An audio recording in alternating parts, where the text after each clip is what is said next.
How do you learn who you really are? It's not found in books. It's found on the battlefield.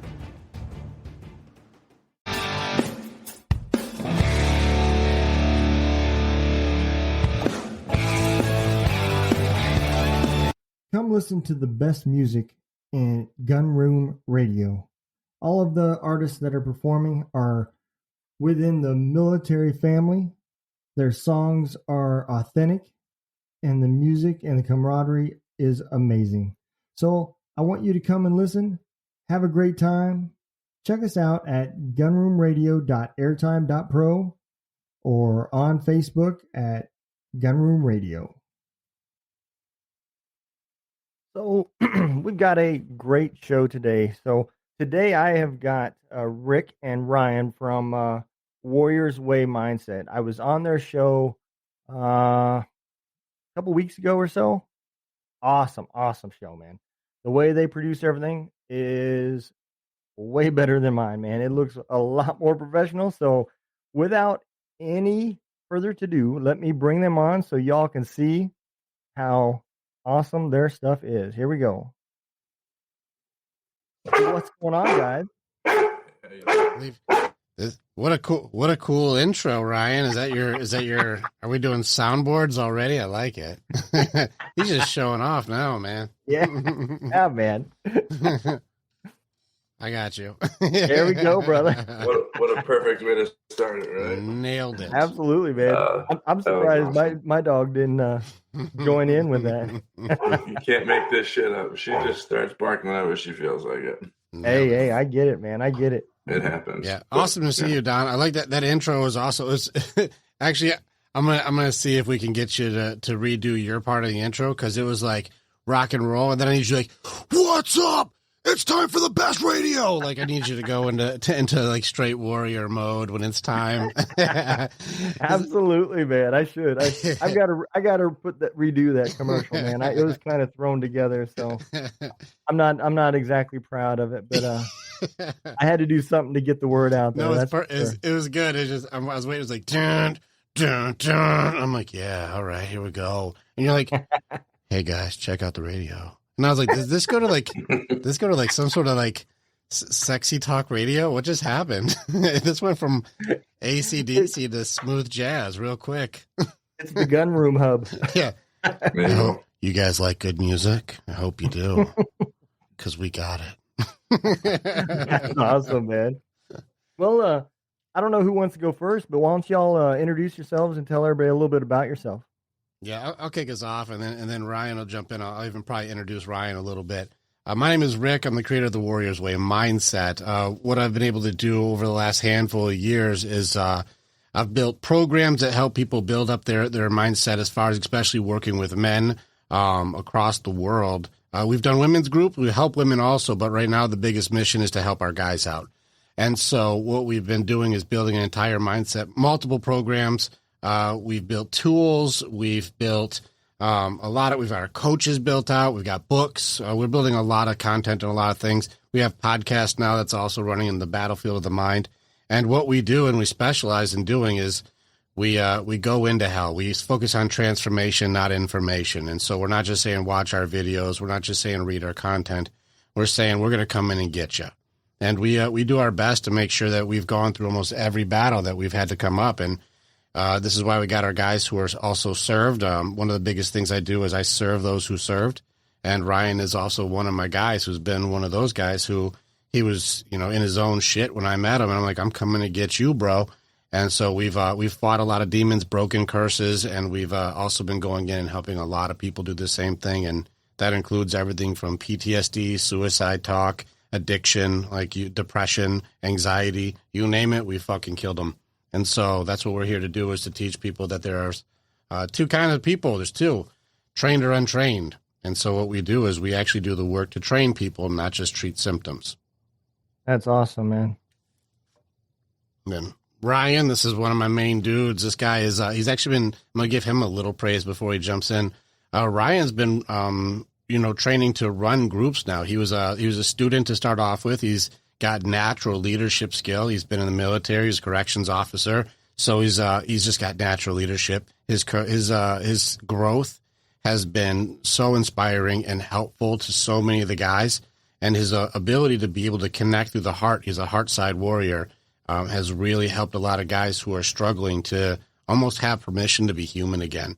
And being as tough as he is and being able to connect in the heart is a very rare skill. And so I'm very honored to have him as one of my frontline guys who I can form the phalanx with. Thanks, Rick. I appreciate that. Yeah. Rick, I found Rick on TikTok, and just like you said, I was in my own way. Had some curses that I need to be broke. I just couldn't see, 1 foot in front of me, and with the training from the program and whatnot, I've grown to new heights. And like you said, man, I just love helping these guys out, and I can get into hell with them. I've seen the dark, and I just reach my hand out and I help pull them out, and it's all through the Warriors Way, using the tools that Rick has gave me. So it's pretty awesome. Thanks for having me here too. Hey, no issue, man. I appreciate it. That's awesome, because I completely get it. I've been in that situation where I've had to kind of pull myself out of it. My family kind of got involved to kind of make me see the light, and it's tough, man, when you're doing it by yourself. It really is. And you see a lot of these groups on Facebook, and it's more of a, okay, I'm gonna check the block. Oh, I hope you're doing okay today. I did my check-in, and there's, even if you do talk to somebody and you help get them through that day, you didn't give them any tools to battle tomorrow. So yeah, I absolutely appreciate what you guys are doing, man. Why don't you guys go ahead and let's get into where the Warriors Way mindset started. How did this come about? All right, so it's actually kind of interesting because it came from need, not greed. And I think it's interesting when people start talking about their purpose, and this is a big talk, especially, I know you reach out to veterans a lot, and Ryan knows we got some vets in the team, is that when you leave the military, it's no doubt and no question, it's one of the largest losses in your life, because, we've talked about this at great length within the Army ourselves. And so our guys are like, man, when you leave, your purpose, your missions, your support system, your job, your identity, like everything that you are, all of your what am I supposed to do with my day? What is my reason for even doing anything that I do? It's all gone instantaneously. And not to mention that, but not only is it all gone, everything that you are and do is now wrong. Like, that's even more complicated. There is no okay, now we got to acclimate you back into being a civilian. We rip that out so that way you could be the most effective tool that we can use. But now we don't need that tool. You are now retired. And so now you're in, I call it like throwing a Spartan into market, they're like, hey, what do you do? I'm a blacksmith. You're like, okay. And what do you do? I'm a potter. You're like, okay. And I'm a dancer and I'm a painter. And you're like, these are all great. And like, well, what do you do, Don? And you're like, and they're like, why the hell is this guy yelling at me? What do I do? They're like, I don't know why he's yelling. What do I do? I'm shutting down shop. I don't know what's happening. They don't know what to do with that. They have no clue. You're right. And so it's really tough when your entire purpose has just been changed and what you are is now wrong, even though you sacrificed who you are to make sure others could be safe, or even be able to have the freedom to have the judgment to think you're wrong. And I think that's an interesting thing. Yeah, you're right, man. And I can relate to that because, when I took this job down here where I'm at, I started out as a supervisor, and I remember one of the guys texting me saying, "Hey, where are you at?" And I responded back with, "I'm at the chow hall." And I guess he looked at the guy next to him and he said, "What the fuck is a chow hall?" The other guy goes, "I think he's in the lunchroom." I don't think it's called that. Is that called that? Yeah, I mean, and I'm like, man, and even like my time, when I give a time for something, I have to repeat myself twice because they don't know military time, and it's bad. It's habits, man. They're just tough to break, But you're right, and there is a language barrier, even in the maintenance world I'm in. A lot of these things that they call different items, I'm used to them referred to as a different name, and there's a hell of a learning curve, you know. I just had this conversation with a guy, a group of guys the other day. I was like, look, some of the things that are holding us vets back is exactly that, the integration back into, regular civilian society. Yeah. And it's like, we get stuck on, oh, well, I have to use military time because that's what I was taught. I have to use, all the military lingo and the verbiage because that's what I was taught. It's like, well, the civilians don't know any of that. Yeah. And then we as veterans are going to get mad at them and frustrated at them because they don't know. It's like, well, you're just kind of setting yourself up for a failure because, you could just, learn their language and come back into civilian world and then say the exact same thing, but with their words. They're going to understand it and we're not going to get upset. So we're holding ourselves back in a way by not integrating ourselves properly. And I get it. Like, the military doesn't give us a damn thing to help us there. No. Not at all. The VA, still nothing. It's all way, way, way behind. Yep. So it's on us now to help ourselves and other vets to be like, hey, look, instead of using these words and this time and, whatever, that dress bullshit that we were just continuously pushed on us, like, slow down. It's not that serious. There's no enemies in front of us. What can we do now to help ourselves to, integrate ourselves and feel accepted and normal? And that's where I had to, like, break it down for some of these guys. They're like, like, it is on us. Like, so we're the only ones that can change our thought process.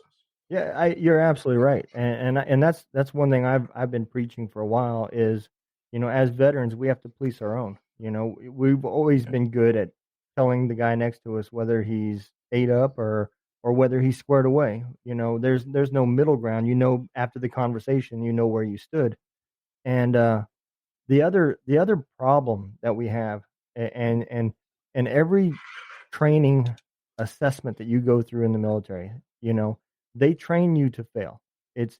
We're going to put you in the most ridiculous situations and see how you respond when you fail. And it forces you create that characteristic of, I'm not going to fail. I'm going to push, mission accomplishment, so forth and so forth. And when you come to the civilian world and you have that mentality, you look at your boss as your chain of command, and they give you a mission. They say, hey, we need you to go knock this out. And you go way above and beyond. Well, next thing you know, now you're an outcast because all your peers around you are like, oh, he's trying to take our job. And even your boss is like, oh yeah, this guy's trying to get my job. And like you said, we don't know, we don't even understand what we did wrong. We're trying to accomplish the mission, man. And yeah, that whole mentality, it's just completely different. So we go into great length on the word fail, and it's interesting that you said the word fail equals like bad, or even in many cases death, or even a death of a friend. And so failure is not one of the options. You really don't. They want to put you through maximum extreme situations that you cannot fail, because if you do fail, either you die or people you care about are dead. Well, that's a big deal. That's a lot of pressure on that one. Then you come back to civilian life where, as a business owner or even working out, hitting failure is good. And if you're going to be a business owner, every day is riddled with failure. It's not about failing. It's just about adapting and learning how to handle the next thing. Failure is good. Even in the Warriors way, we'll have situations where people are like, oh shit, that's bad. I'm like, no, it just means there's something that we needed to adapt to. So it's good. Like now we know we have to change that thing so we're stronger together. That's good. And, people will, I guess I say judge. They would judge it. This is bad. This is death. When really failure is the way forward. And in civilian life, it's different rules. Failure is winning. But we're calling it something different, and this is where you have to retrain your mind to understand the difference, because failure is not death here. Yeah. You're just like, oh, well, I'll just try it differently. I'll just make a new mistake. It's not a big deal. Yeah. Yeah, I mean, I started. So when I got out of the military, I opened up my own business because I couldn't find work. I picked a great place to retire, just a horrible place to find a job. And so I started my own trucking company. So my first 6 years of life after the military was just like you said. It was a day of failure every time, trying to accomplish keeping food on the table and the business running and so forth. And so it was 6 years after I got out before I actually started integrating myself with the you know manufacturing world, the civilian world, whatever you want to call it. And yeah, it was definitely a culture shock, man, because I did take it personal if we didn't make production. You know, I did look at what everybody else's numbers were and make damn sure that I wasn't the last place guy. And I think that type A personality, it does come from the military because that's how you look at things. You don't want to be that bottom guy. You don't want to be the weakest link, and it's a struggle, man. So I definitely seen it more when I integrated with the civilian world than I did when I owned my own business.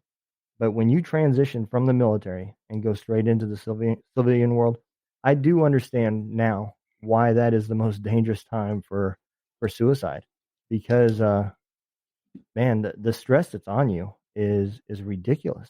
It really is. You are literally learning everything all over again without a coach and without somebody to teach you. At least in the army, you had the drill sergeant that put a little bit of pain on you when you screwed up, so you knew what was right and wrong. Well, now you don't know what's right or wrong until you either get promoted or fired. Stay with us. We'll be right back. Warrior, thank you so much for being a part of the information that we have. And you're part of our story as we are a part of yours. It's very much an honor to be able to connect with each other.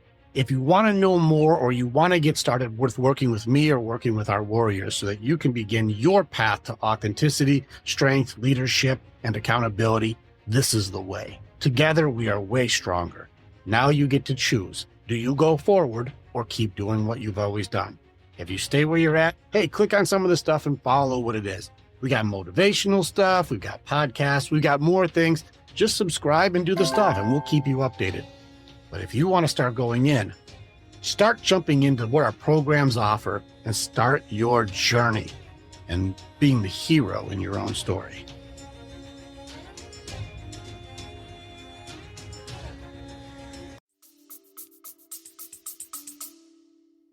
Yeah.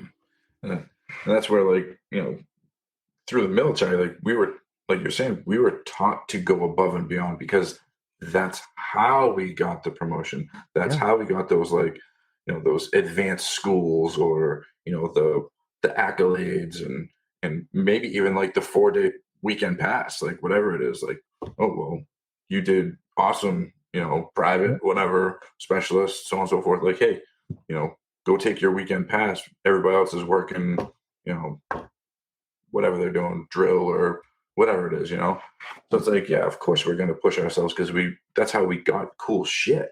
Yeah. That's how we got, that's how I got canine school, was because I went above and beyond. Yeah. And the sergeant major was like, whoa, cool, man. You just did the warfighter competition. What do you want? I was like, what do you mean? What do I want? What do you want? Anything, name a school. I was like, any school? Yeah. I was like, canine school now. Yeah, absolutely. They're like, sure, sign me up. And they did. And I was like, wow. And that right there sets a belief system throughout life until you, like you said, until you get into the civilian world and it's shut down for doing that extra mile. It's unbelievable. We're gonna have to come back to that one because that's a topic I am definitely interested in, man.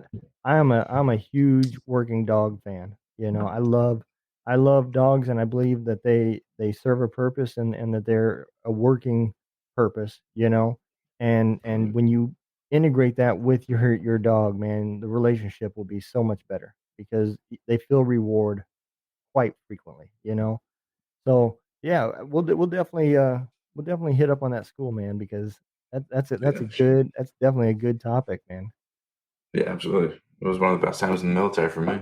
Yeah. How you were in 17 years, correct? Yes. So I did like say 6 years active duty with a deployment to Iraq, and then I got out, joined the reserve shortly after, and then I got up to about 17 years altogether. And Okay.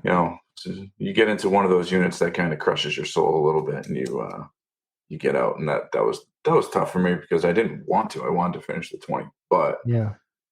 when you get shit on left and right, it's like, all right, well, time to move on, or whatever. So, Yeah, I but boy, I can relate, man. I credit me retiring from the military due to shitty units because I was going to get out of the army. I was young and I wanted to have a life that didn't require me to do push-ups and run around and so forth. And that was just me being young and not mature yet. And I went to Fort Bliss, and it was such a shithole, man. I mean, the leadership was even horrible, and I had a choice. I could either stay at Fort Bliss for an extra 18 months, or I could reenlist in 8 and leave. I chose reenlistment. I went to Germany just to get the hell out of there, and that yeah, that path changed my whole future. I mean, I went to a mechanized infantry. I finally discovered what leadership really is. Um, I went into special ops from there, and I discovered how that side of the life was, and the army and the military became a much better place for me. And I'm a firm believer that you know, no matter what your past is, I don't care what it is, it doesn't matter. There should be no regrets because that path that you walked, you were put there and put on there to get to a destination. And this I'm not gonna call it an aha moment, but I think God kinda opened my eyes, here just recently, and, I was headed to a veteran event. There was a musician that was playing. I was gonna live stream it and help get him some notoriety for him, and, the day or 2 before that, Operation Encore reached out and said, "Hey, we wanna sponsor," and then another place reached out to me and asked me to be on it, and I was like, "Man, I think this is God telling me this was where you're supposed to be," and any of those events in my past, the good or the bad, could change that, you know, and I think at some point, that aha moment hits you and you say, "Oh, so that's why all these things happened to put me here." So, you got out at 17 for a reason, that yeah, you may not have known it yet, you may not see it yet, but, you know, you stayed in 3 more years that could alter that path, and absolutely. maybe 3 more years would have not have put you in contact with Rick, you know, No, a absolutely. and look at the great things and the people that you've helped now. So, I think at the end of the day, you always have to look forward and not look behind, but appreciate what was behind you, the good and the bad. Because if you don't have both, you can't have either or. You know, you can't have good without bad, and you can't have bad without good. So otherwise, it's just an average day. Right. And so, Yeah, I, that's what I said. One of the things, like, I told Rick, I kind of came up with this was for a long time ago. The hell makes you humble. it does. You You know, are. That's you a good go, saying, brother. Yep.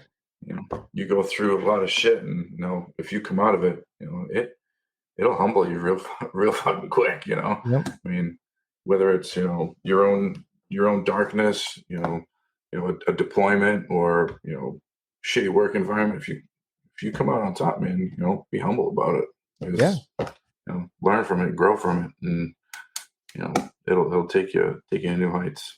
Yeah. As I long as you agree, put one man. foot in front of the forward, keep What moving forward. what's the old saying? If you want to hear God laugh, tell him you have a plan. You know. That's everything. That's life, dude. It is, I man. see people thinking life's going to go according to their rules, like we have any idea. Speaking of any idea, I want to go back to the acceptance thing. When you said you guys get out, I kind of want to. I had a little bit of a thought when you guys were talking about that, and it's funny that ironic funny that when you guys will get out, you're like you said, like military time and got to be done this way, and here's how I'm going to go to work, and I'm going to be the best of the best, and I'm going to do all these things, And you get out and you wonder why nobody accepts you guys. Why are they not doing a time right? Why are they not dressing appropriately? Why can't they keep up with me? What's wrong with why can't they accept me? Like, what is going on here? I'm kicking butt. I'm not trying to take your job. I'm just trying to do a good job. Yeah. Why can't they accept me? Why can't they accept me? Why can't they accept me? And I think that the real training would be the other way around, is why can't you accept just being okay with you instead of having to try and prove yourself above and beyond? But then it's not on them to accept you. It's on you to accept everyone else. And that's where the real training comes in, is this is where they are right now. And that's as far, they don't have training on this. And we had to talk about this with our guys, is where they're like, why aren't they doing it this way? And why aren't they doing it this way? They're like, I think you guys need to remember that there's a lot more civilians than there are soldiers. Like, they're not the weird ones, because it's not I think it was even Ty who said, it's common sense, man. When the military, they do this, it's just common sense. And we're like, how many people didn't go through that common sense? Yeah, a lot more weren't in it. Yeah. And so you are absolutely right. Is it on them to accept you, or on you to learn to accept them? Who's more trained? Yeah, you are absolutely right. And, I never thought about it until you put it that way. But one thing I always told my soldiers, as a leader, it is not the soldier's responsibility to change the way he learns to adapt to my leadership style. As the leader, it's my job to change my leadership style to adapt to the soldier. That comes with knowing your soldier. And when we walked away from the military, I did it, and I didn't even realize this until you said this. But when I went into this, I went in with military leadership, and when it didn't respond well, I didn't get the desired effect. I was baffled, and I think I kind of always forgot that I'm supposed to change myself to react to them. But now I have to change myself to a situation that I don't understand to react to them. It's a different leadership type. Your leadership is still correct, but you're no longer needed for that warrior type. But your leadership is still needed. It's just adapted to the current situation. So you used to be a leader of, like soldiers. Well, now how do you lead musicians? How do you lead, merchants? How do you lead promoters? You're still doing leadership, but you can't be like, bark, go, order, demand. Like, it doesn't work like that. Now it's going to be like, well, what do you need? Because the service industry will go the other way around. And this is where you serve by serving. Like, I actually am here to serve you. And this is why even in the Warrior's Way, Ryan will see often, like, I don't come in going like, all right, guys, welcome to my motherfucking show. I'm like, no, what do you need? How can I serve you? How can I have your back? What do I have to do to get you strong? Even stronger than me, if that's what it takes. Let's do that. Because if Ryan is somebody I'm training, if I'm training Ryan, it does me no service at all to make him weaker than me so I can be the man, because he guards my 6. What benefit is it to me to make him weaker so I feel better when he's the guy who protects me? And I think I want him twice as strong as me. I want him able to handle way more than me, because then I know I'm covered from that side. And this is good leadership. And I think that's where you shifted over to where, like, well, it was me telling you how to do it, and that was the right way. But now it's, how do I serve so we can do it better? And it's different. I don't know. Maybe I'm wrong. You tell me your opinion. No, you are right. And along with that comes having to adapt on the fly and learn the motivators, because people laugh at me, but I tell them stories, man. I'm like, I've had employees that just blew me off and didn't do what they're supposed to do, and then they got to go home. I said, man, that shit would never fly in the military. I said, I'd have your ass out here till 2:00 in the morning until you got it right. Low crawling through the mud. Yep, I only got to give you 4 hours of sleep. And people are just looking at me like, what the hell are you talking about? No, yeah. You control people. And they're like, what the fuck is this guy's problem? Yeah, man, that's exactly the response you get, man. it's a challenge, man. But I think at the end of the road you become stronger for it. Mhm. You know. Well, you get to choose, and I think that's kind of where we come in. Is if you understand that there's a choice and there's a purpose and a belonging for you, you're not fucked up, you're not alone, you're not broken. You are just trained, and then you are left alone. But it's the ironic thing is that you're only as alone as you believe you are because you just didn't know where to look. But there's a whole bunch of people in the same exact scenario, all looking for each other and don't know where to go. Yeah. And I think that's why people like you and people like us and the people like you've got your network of people who are like, no. Like we've got our own network of people who work with veterans also. We're like, we got to unify this thing. We got to pull it together. I got other guys too, who I can't wait to introduce you to, who are all on this mission where our veterans are all just, they feel like they're put on islands. And technically inside here, they are. But they're all looking to put these islands together to go, no, if we put our islands together, it's like this amazing community. And one thing that makes it beautiful is each person actually has a purpose and a belonging in this community. And it doesn't matter how frivolous it would be by somebody else's judgment. How important is music when you're on the battlefield? Yeah. I mean, how important, Donald? If you're running in the battlefield, do you need music at the moment? Not at the time of the battle, but you need that escape but when the battle's over. Here in community though, it changes our lives. Yeah. In community now, when we're no longer in conflict and we need each other more, a song can connect us beyond all things. It can come in through the heart, come in through the soul. And so when we're here, you're extremely needed. But we're over there, which we're not over there anymore.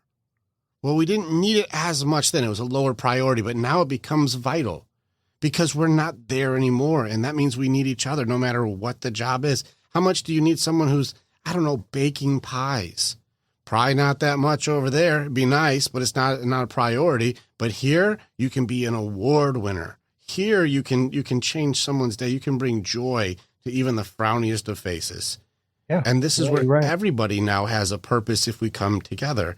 There just has to be a place that we can do that. How can people know if they were in the military and they're out now and they're done and they're like, I don't know what to do. Where do I go and where do I plug in? Which radio station do they go to know where they find everybody? Where's the beacon of hope for them to go? This is where veterans go when we get out. Where is it?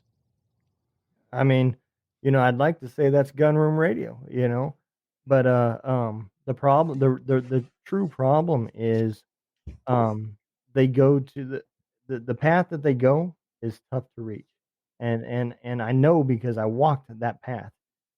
Soldier A gets out, he starts realizing he has a problem. He goes to social media and he finds these, I'm sorry, but bullshit groups that at one point were amazing, and now they've gotten so big it's only about likes and shares, and they get into those little areas, and the victim card and all this other stuff that doesn't allow you to actually heal, because all you did was have somebody sympathize with your situation. They didn't give you any tools, that you didn't take any accountability, you didn't actually put the work in to heal, and you get stuck there. And all these great organizations, like yourself, Hero Stock, she's the veteran.org, leavingthesidelines.org, it has left all of these mom and pop, boots on ground organizations forced to find the veteran versus the veteran being able to search out for them, and it makes it tough because, since I started podcasting, man, I can't, I don't know. I'm somewhere around, I'm probably pretty close to episode 200, in the last couple of years that I've been doing this. And in 200 episodes, we've had some great organizations that all they want to do is help veterans. And I first got my lesson in what size and fame will do to you by going back, and I said, hey, I just had this podcast, so and so came on, I think there might be some veterans here that can use it. Oh, instantly I was banned for self promotion. you know And I was like, man, I thought we were helping veterans. That's what I thought we were doing. But you see it quick. And, I always kind of associated it with the jump theory. You know, you got the VA system, it's a super wide net, but it's got big holes in it. And it catches some soldiers, others get hung up in it, and a few fall straight through it. And then you've got the underlying net, and that's the mom and pop 501(c)s that are literally operating on tiny ass budgets. They don't have big money behind them, and all they care about is helping veterans. And it's not a coincidence that almost all those 501(c)s are ran by veterans, because that is us policing ourselves. And I think we came to that conclusion that that's what it's going to take. It's going to take us fixing ourselves, because relying on the big VA that's got the worn and ate up net that people are falling through, just it's not going to be there. You know? Yeah, I think we have to change. I'm gonna maybe have to re-understand the definition of do it ourselves or work on it ourselves. Is what you mean by that is all of us together working together Right. is do it ourselves? Yep. Yeah, because I Yeah. agree with you on that one. It's one of those things where it sounds like, at first you got to do it yourself. You got to do it yourself. You got to do it yourself. No. And by yourself, I mean all of us The together. mom and pop small 501(c)s. Yeah. We should be a woven net catching everybody that falls through. I think Whether that's the thing. It's just really tough when you go, we're going to make a net, and someone goes, stop promoting yourself. You're canceled. Yeah. Interesting. Like, that's not promoting me. This is promoting all of us. It's like canceled. Yeah. Somebody says canceled. And Yep. that's tough, man. It's an interesting game that we're in, because it's got to become just common knowledge or second nature that when you get out, there is a place that you plug in to connect to the Yep. network. And you can have the VA as a part of it, but it also goes to all these other options that are the mom and pop shops, or even like there's a lot of organizations out there. And I've got a few coming up too that are also doing the same type of mission, that we got to pull everybody together. And I think it's just a matter of time until people like you and some of these other people can connect. And like, there's a lot, because my network is starting to expand with like veterans reaching out to veterans like Dan Jarvis and other people who are like, we have to stop this because the suicide rate is way too high. And it doesn't have to be. Even with PTSD, we have beaten it through a cognitive behavior stuff, but there's also neurolinguistics and stuff that we do to make it so that, even talking with Dan, for example, they don't call it PTSD there. They call it PTS, and they help any first responder and veteran on them. Dan's like, we're the last line of defense for this. We'll pay for it. Just work with us. They fixed it in as quick as 15 minutes to 48 hours. They can rewire your system so you're not triggered into a PTSD spiral. It can be done because they keep doing it. And they've done it for over 5,000 veterans on them. That's awesome. There's a way that this is done, but start combining these networks. Start combining. I need to get rid of this curse so I can start living a new purpose. My old purpose was taken. I need a new one. So there has to be all of these avenues. Like, I got out, but I have PTSD, so I can't even take this job. It's like, well, let's go here, get rid of that curse. Then you can go here and start working with Don. Like, we got to have, like, there's at least a progression or an order. Yeah. And even the indoctrination back into like civilian life to like transfer that leadership over from like demands into understanding I'm here to serve. It takes time to rewire the mindset. And I think this is where I think we're seeing a lot of people going, man, I feel all alone. Because I heard Donald say we got to do it on our own, and they may be misinterpreting it. That doesn't mean all by yourself. No, that means plug in and we do it all alone together. Yep. The small 501(c). I don't want to say the veteran community, because there's some great organizations where the people that are in charge of them are not veterans. But when I say our own, I mean the small 501(c), the ones that are putting boots on the ground and are involved and interacting daily with those veterans that need the help. And I think that's important. I want to ask you guys a question, man, and this just kind of came to me, but I think it's something that we need to consider in the future, right? So you look a lot of the podcasts and the organizations, they're ran by people about my age, 45, 50, because, we're the ones that have gotten out of the military. And currently, we're the latest warfighting generation. However, you know, we need to be thinking about how do we interact with those soldiers that are getting out after us, because that war continued to go on after us, and that is a younger generation with different interests and different needs, and was in a different military. I mean, the military was one of the fastest changing organizations out there. So, that's something. How difficult do you think that's going to be when we start seeing the new versions of, PTS and anxiety and everything else I think as that it comes out? there's in business terms, it's something that I remember that was drilled in when I was in one company. It's called a S curve. And at first, whenever we start doing anything like this, to start changing the way that like everything works, at first it's going to be resisted, probably made fun of, shunned. That's never going to work. Doubt will try and play its part. That's a dumb idea. Don, you're wasting your time. This is stupid. No one's going to believe in that. Good luck trying. People have tried 1,000 times. It's never worked. It's going to do that like slow, like grind until it hits. And then it blows up real fast. And people go, holy crap, this is the thing that works. That's how it's done. This is it, until it curves back out again. And it's common knowledge. When you get out, then you go here. But a lot of times you have to have the perseverance during that bottom part of the grind when they go, I don't know what that is. I never heard of it. It's not going to work. What makes you qualified? Who would follow you? That's a stupid idea. When people will try and kill the dream, a lot of times people buckle because they're like, I feel alone, isolated. I don't have the financial backing. I don't have the reach. I don't have the whatever. I got canceled for saying, let's help people. What am I supposed to do?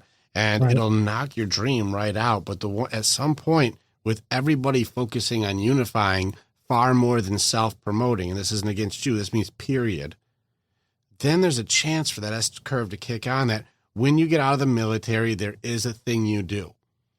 But it will take time. So we're going to have to work on the guys out like us, our age. We got to work at this age until it becomes common knowledge when they go to the VA and they come out and they're like, what the fuck am I supposed to do? And there's guys there like, oh man, you're not plugged in? Plugged into what? You got to go into this. And then another one knows. And then he tells his guys and then more know. And then they tell their guys, another one knows. It's going to be one of those, like, it's going to have to spread that way until it just picks up. And it's like, no, when you get out, that's what you do. And so it's going to take the perseverance of the few to keep pushing through the doubt, the naysaying, the bullshit, until it becomes we're all unified to the network of like, this is whatever you need. PTSD, making music, creating pies. I don't care. Run a roller skating rink. You name it. We got the network. We have a place for you to integrate, even with the mindset training like we do, to go, we have to rewire you to be authentic again. You no longer have to be that machine. Now we got to reacclimate you to be a human again, because you got to turn this thing back on. And that way you can connect. Otherwise, you're going to be the one who's like, why don't they accept me? I'm off. There's something wrong with me. I don't belong here.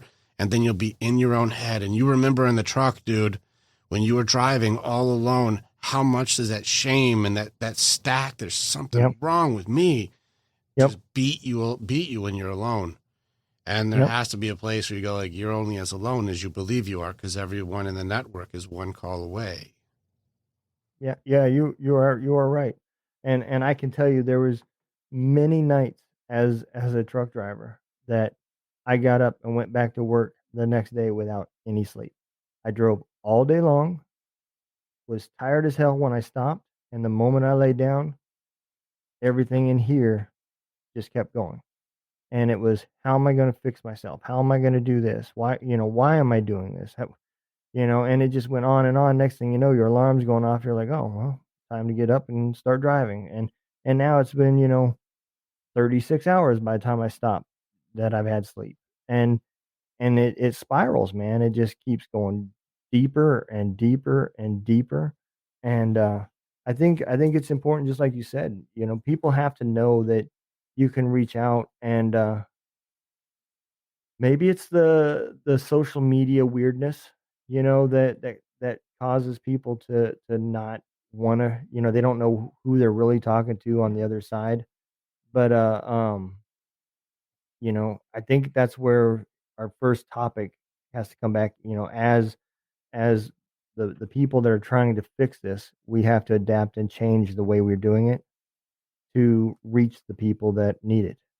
And, that may become tough. Yeah, I think that's right. I mean, as we see things come out, like new social media is coming out left and right all the time. Yeah. And that's just like people like us doing these podcasts, doing the radio shows, getting on every social network that we can possibly get on. And then even if we could combine, like have one, you know, for, one Facebook group that has every single, Facebook page with, to help veterans Mm, on it right then and there. And then, oh, a new one. Oh, yeah, throw them in. Oh, a new one, throw them in. And then yeah. we can just spread like wildfire. But it's like, that's the thing. We have to evolve as everything else is evolving. Yeah. But I think the biggest thing, I think you both nailed it, is just don't give up and keep pushing forward. Keep reaching your hand out and pulling guys out of hell. Because you know what? When you pull that guy out of hell, he's able to pull 10 more out, Yeah. and so on and so forth. It's just a trickle effect. And it's a big fucking snowball. And eventually, hopefully we'll be able to get closer to when these guys are coming off of active duty or right off of the reserve train. And we scoop them up right there before that blame, that shame, and all that crap that Yeah. fills their head with, why the fuck am I like this? Oh, we got you, bro. We got you, sister. Let's go. Come on in here. We'll teach you the way. We'll show you the way. And that's what we need to do. One foot in front of the other, reach our hand out along the way, pulling everybody in. Yeah, I absolutely agree. And maybe if that was happening right at the time of separation from the military, because for me, I kind of felt like when I separated, I was no longer the soldier, and I didn't really feel comfortable with my family. And so I was in that middle ground, and I think part of that is the camaraderie um aspect. That's the first thing that you lose and the first thing that you miss. And if that was replaced, maybe that first 2 years would be different, because now you've got that lifeline and that battle buddy that you've met, and it's still just like it's like PCSing. You don't know anybody at the unit you're going to, but by the end of the week, you've made best friends and everybody's clicking, and you just kind of fell right in. And I think that's kind of one aspect that would help, is if we could keep the camaraderie there, so the communication is open, because without it, there's no communication anymore. And that's where feeling lonely and everything else comes to play. And so let me kind of change a little bit. Let's talk about, so Joe Snuffy, right? Let's say he reaches out to you guys. How what are the steps?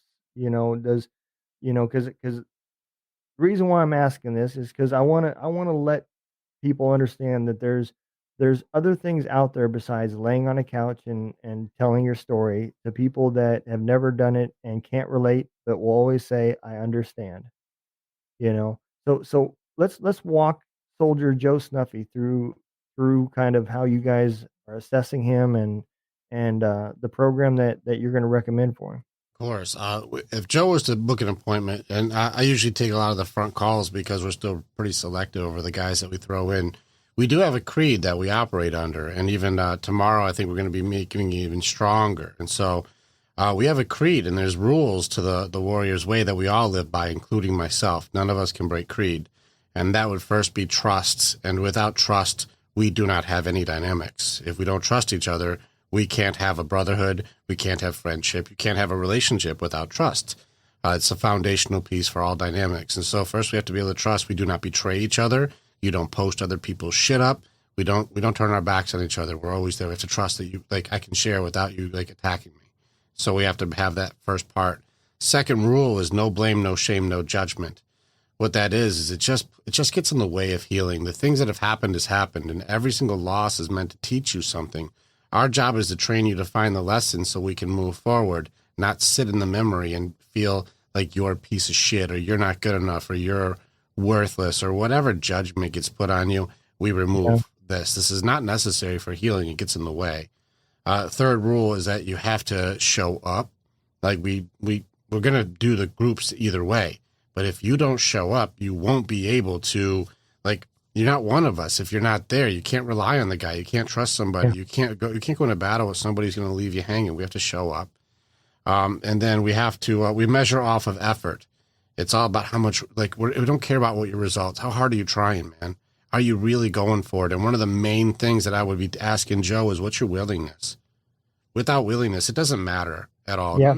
None of it matters if you don't want to do the work, because we can give you the best tools and the best training. And if you're not going to do it, it doesn't matter. That you're not going to be one of us. You're going to waste our time. And I'm not trying to take anybody's money just to watch them throw it away because they're just not willing to do the work. If you don't have a 10 willingness, just go find another group that maybe somebody will listen to and just say, I understand a lot too. That's for you. We're going to do the work, though. We're going to train.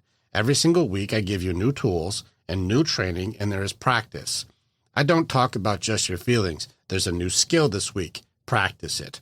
Now there's another skill. Practice it. Now you're going to learn how this works so you can defeat it. Read and understand, and then practice the tools you have to do this. There is practical application in everything that we do. This isn't theory. We're actually doing real practice. Yeah. And so last thing is skin in the game.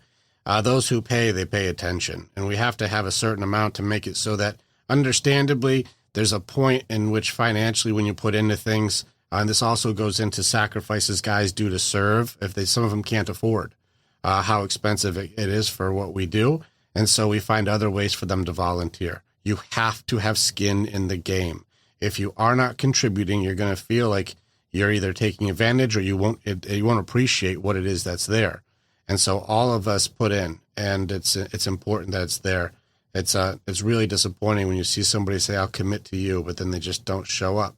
And the reality is it's easy to justify quitting on, me or quitting on Ryan. It's easy to go, oh, well, they'll be fine. They'll be fine.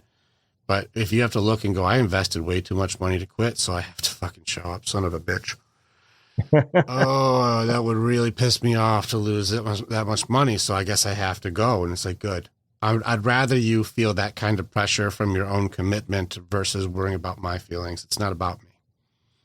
And those are the questions that we have to go through Creed. If they don't agree with any of that, they're not going to like what we do.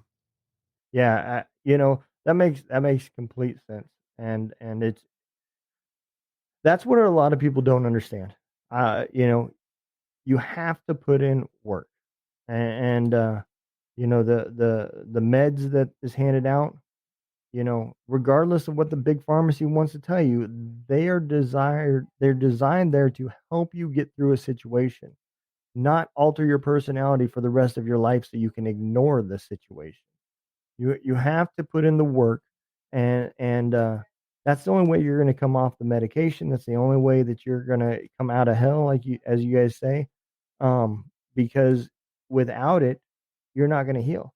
And I have learned this just from podcasting. When you're helping others, you're still healing.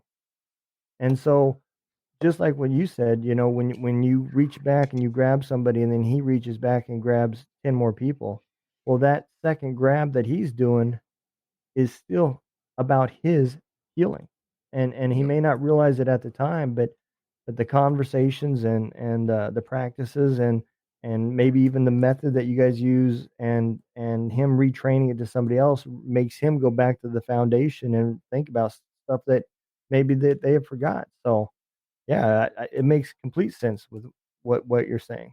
If you're not committed, it doesn't matter. Yeah, bro. That whole everything you just said, that was me before I met Rick. I'm going through the VA, going through therapy there.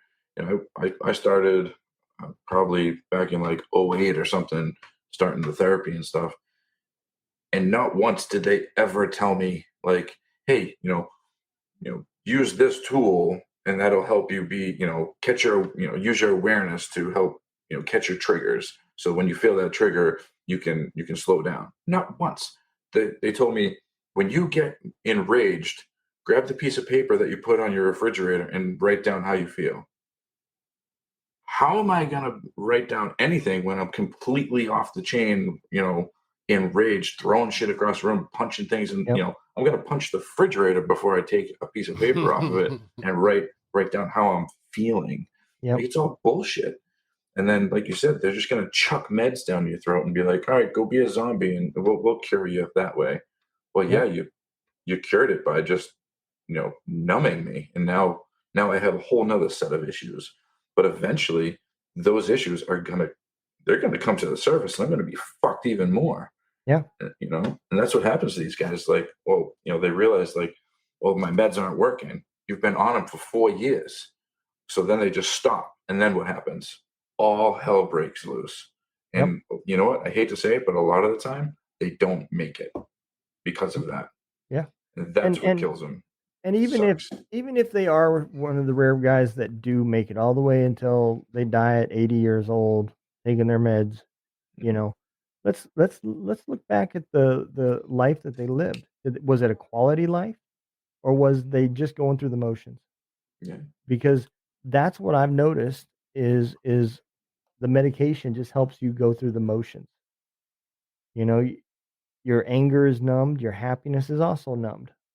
So you live in that, like we was talking earlier, without good, you don't have bad. Without bad, you don't have good. And you just kind of right here. And that's not a quality life, It's important too to understand that a lot of those words that people describe as an emotion are also skills.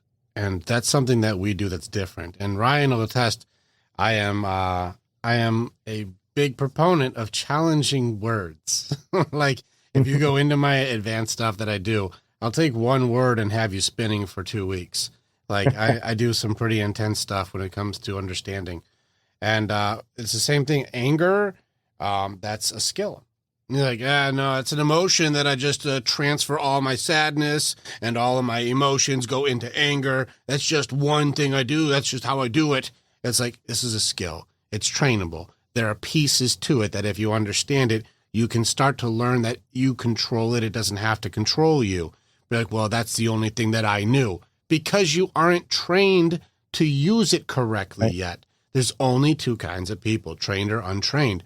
This is a skill. Happiness is a skill. And I'll teach you how to do it in minutes. Actually, I did a podcast today where I broke it down for a doctor and a lawyer to go, here's the formula. And it's not that complicated. It's pretty simple. You can practice right now. Does it require practice? Just like all skills. Yes, It requires practice. To understand anger, you have to understand the 3 parts that trigger the umbrella for anger. Either something is taken from you, or something has been lost, or something is unfair or injustice, or there's an unmet need that you don't know how to articulate yet, but you don't have it being met and it's going to piss you off. When you look at like all of the things that we get triggered by, it usually falls under one of these categories. Well, if you understand what it is, it's a lot easier to make a request to try to get it solved if you at least know what triggers you. If you've got an attack style defense, the best defense is a great offense. If this is your defense or your coping mechanism, you're going to start creating separation. You're going to start making it so people don't want to be around you, even if you're right in your argument because your ego is your amigo. And you're right in your argument, people go, yeah, well, maybe you're right, but I don't like being around you. Yeah. Good. What was the cost? What was the cost of being correct? Now you're truly alone again. And if your goal is not to be isolated, being an untrained anger monster is going to just give you a result that goes against what your goals are, because you can't be a good pack leader if you attack your pack. Yeah. Yeah. You're absolutely right. One of the things that I learned, and it comes with practice, just like you said, is I love the phrase, "It is what it is," and the reason why I say that isn't because well, if it's just something that's making me mad and I should address it, but I don't want to, I'll just say it is what it is. That's not what I'm saying, you know. But the problem with us a lot of times when we're in these dark areas is we want to take all the burden and all the problems, whether we can solve them or not solve them, and just put them on our shoulders, and we just keep burying ourselves. And until you can just get to that point where you can say, well, it is what it is, and let the things that you can't control go, so you can have the energy to fight the things that you can. Is it okay if I challenge just a couple pieces to it? Yeah. All right. So you're not wrong, but if untrained, it's very wrong. And I'll tell you the curse that comes from that. It is what it is only accepting the one part of the denial aspect of the entire conversation. And you can also probably fudge it into the bargaining section, but it doesn't work as well through anger and sadness. It starts to, I've actually seen this in some very intelligent defense mechanisms. Oh, well, is what it is. So whatever. Can't change it now. Is what it is. Well, that only addresses the reality aspect, but it doesn't go with how do you feel about this? It doesn't allow you to go through all of your grieving cycle. And you have to understand the grieving system is not because you're fucking crazy. It's actually necessary for us to be able to actually in a healthy way, work towards acceptance. So you're not wrong with the target is correct.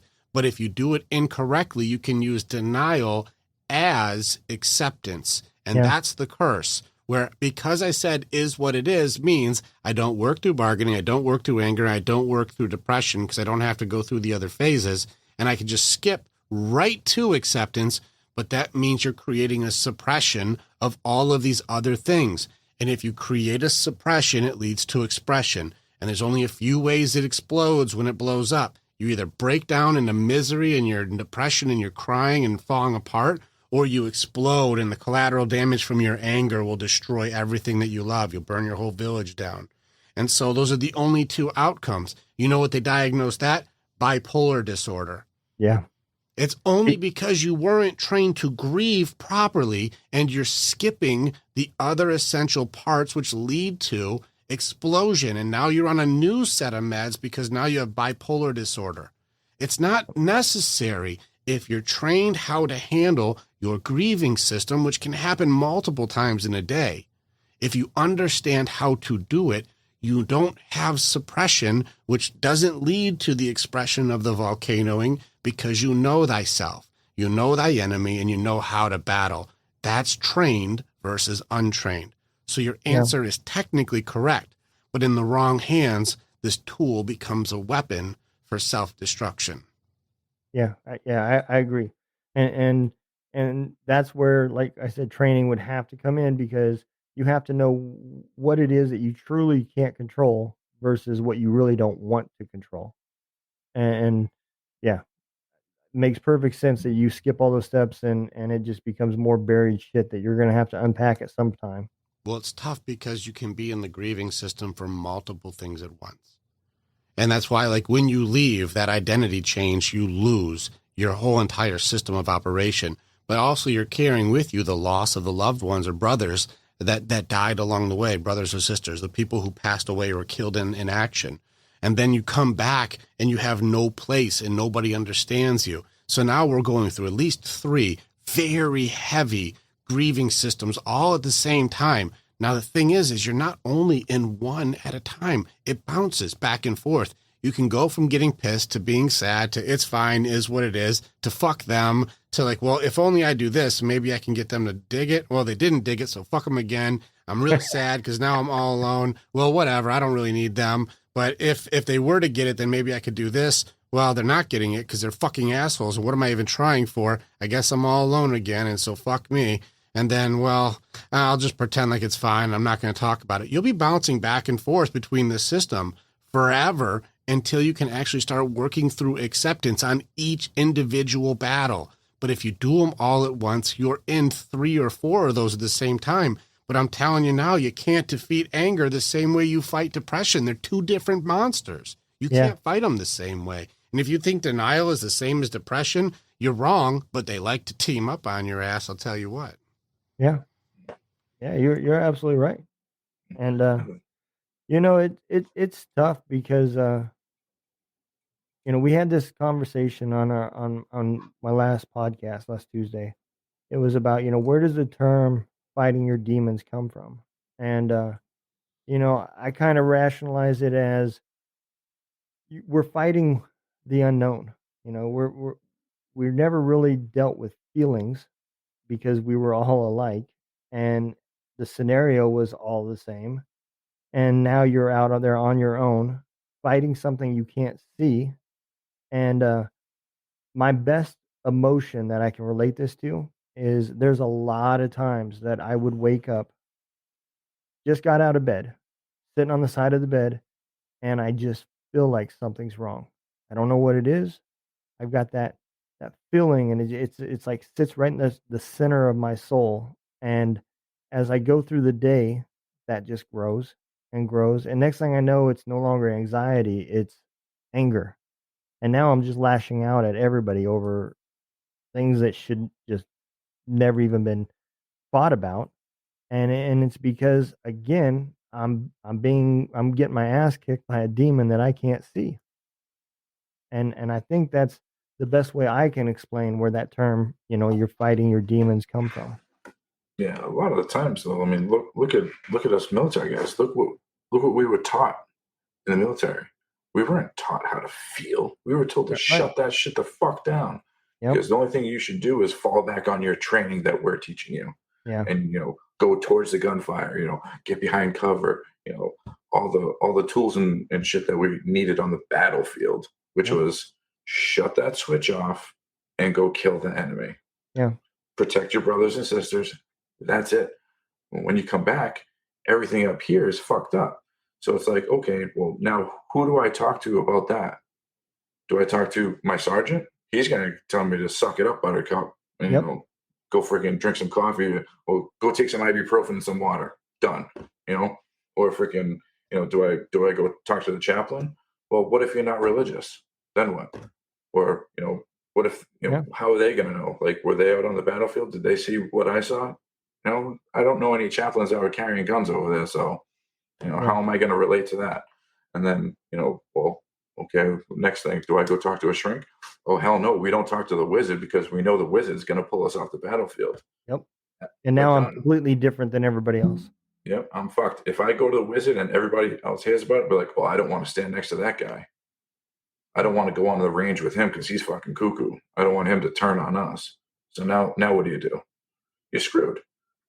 But that's where we need to change that mentality and get that shit out of us and be able to express these things in a healthy way and find the groups like this and find the people like you that will actually listen and be like, hey, you can tell me anything. It's a safe place. We don't have a safe place in the military. Yeah. Because as soon as you do, like I said, you're either going to see the wizard or you're sidelined.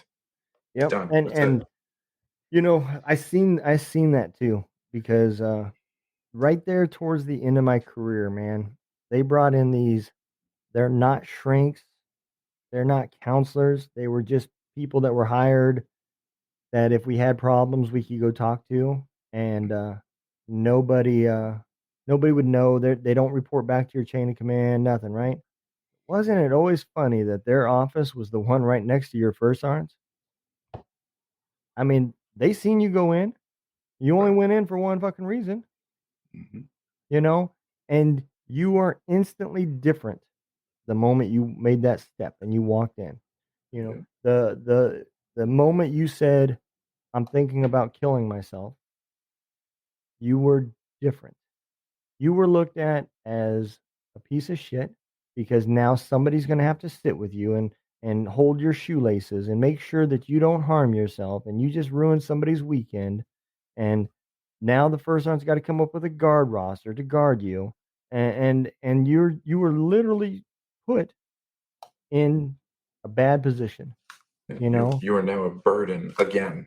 Like not only did you have to deal with the burden that's going on inside your own head, now you have to, you're seen as that to everybody. Yeah.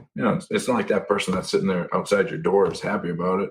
So, I mean, if you sit there and be like, hey, can I say anything to you? Like, try to say anything to them, they're going to tell you to fuck off, stop being a pansy, whatever, so on and so forth. And then what? Then you're in your hole even further. we treat them like it's contagious. I don't want what you got. Yeah, yeah, Because I see what's happening to you. I don't want that. So right. And you're on your own there, buddy. and it only takes once, or it doesn't. You don't even have to see that. You just have to hear about it, Yeah. and it spreads like wildfire. It's Oh, like, yeah. oh, they treated him like they did that. Oh, they took his what? Oh, he can't even go do the cool shit anymore. Oh, damn. Oh, he's Yeah. gonna get chaptered out. Oh, okay, I don't want that. So Yeah. now what do I do? Any little like thought of emotion, boom, I'm gonna exactly push it down, and now I'm on a mountain, or I'm putting it in my rucksack, and now I'm carrying, Yeah. 10,000 pounds. I'm dragging it behind me, but I'm not gonna drop that because I don't want anybody to see what's in it, So now it's just, yeah, it just sucks, man. It really does. The stigma has to change. And I used to try to talk to all my guys when I was a platoon sergeant for a good part of five plus years, and I tried to connect with them so they would feel that and trust me to be able to come to me and say Yeah. anything. And I have the discretion to be like, yeah, that's some serious shit. We gotta run that up the chain. Or, all right, let me get you a couple guys. We're gonna sit down and hash this shit out and find out what's going on. Where can I lead this kid to get him or her better? And I was fine with that. I didn't have to push everything up the chain. Like I wasn't that guy. I'm not doing it because I know what at the end of that tunnel, I know what that leads. That leads to them being an outcast. I'm not doing that to my guys. Yeah. It's not fair. But the stigma has to change, and it starts with, even if it doesn't change from within. Like I think, like you were saying, what's the solution? Because what are the odds that you're going to go in and tell the military to be different? Probably not the highest.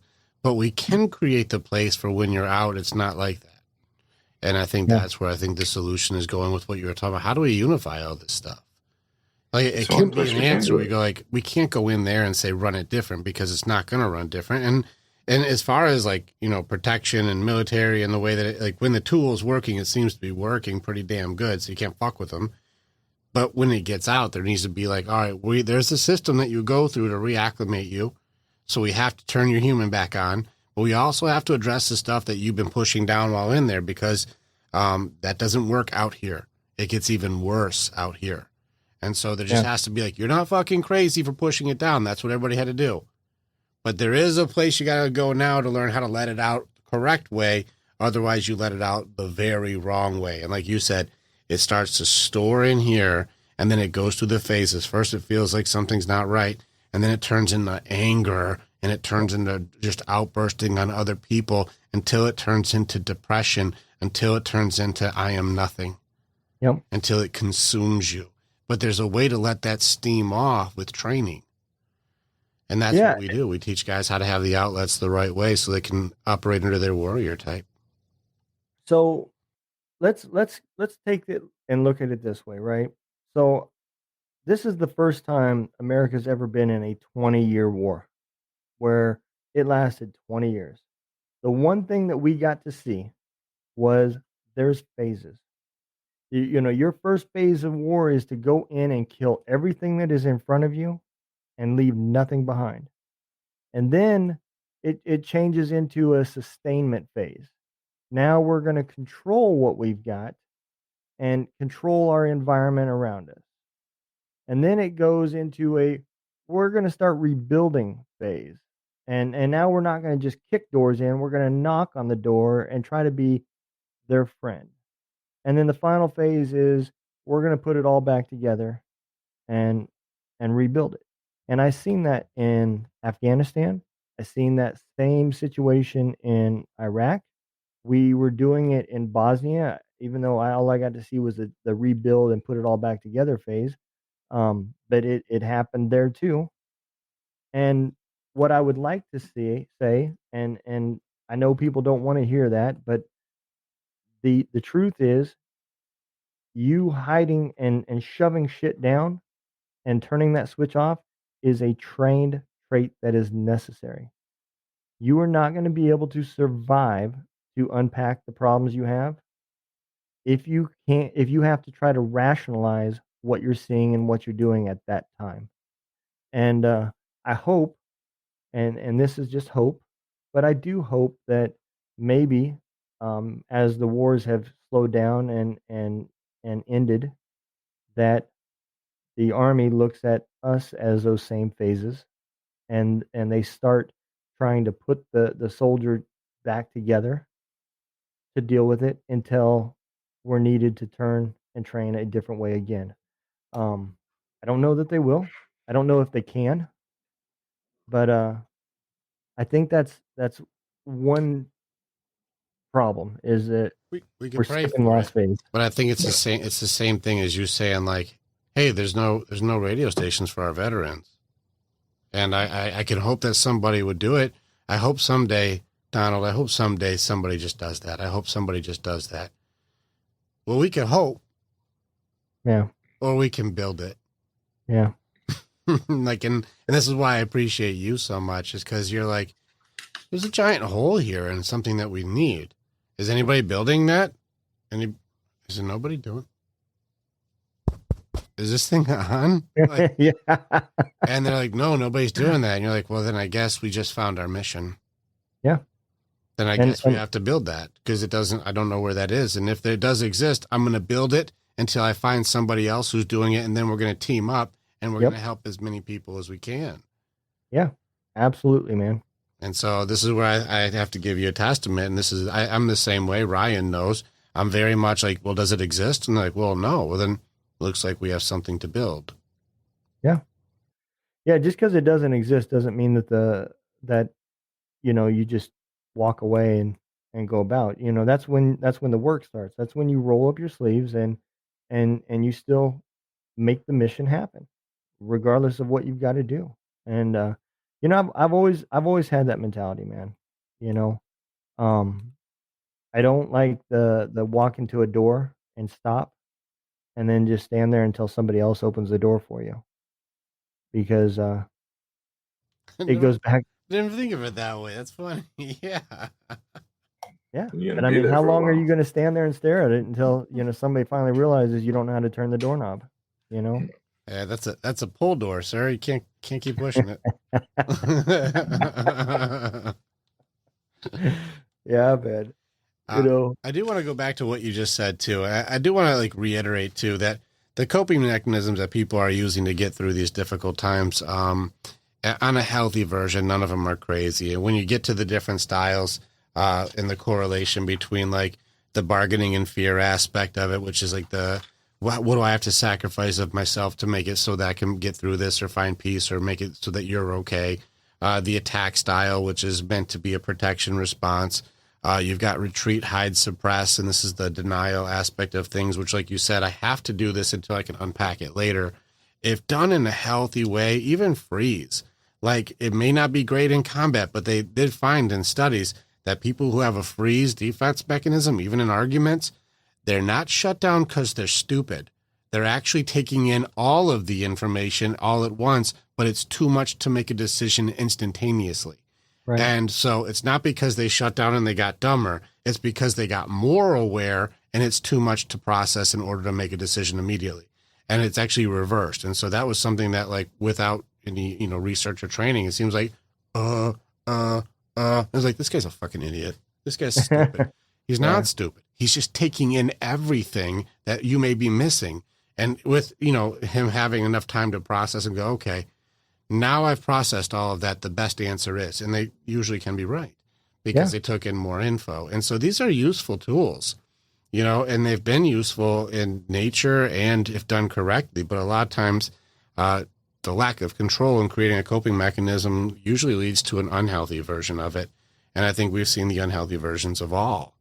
And that's why this next book that I'm writing is called The Map Out of Hell. It really does do the correlation between how we deal when we don't have control in a healthy to unhealthy way, in correspondence to going through grieving cycles in the way it's meant to be done, and then understanding the enemies within that attack us. And that gets into doubt and fear and excuses and distractions, and understanding how those work and how to beat them. I never thought about it this way too. And man, you guys have opened up a lot of thought for me just in this podcast. I used to, I mean, I'm not used to, I still am. I like cryptocurrency and investing and stuff like that, right? And the one thing that I have learned, that you don't have to be the greatest uh, guy reading at balance sheets and everything else to be a great investor.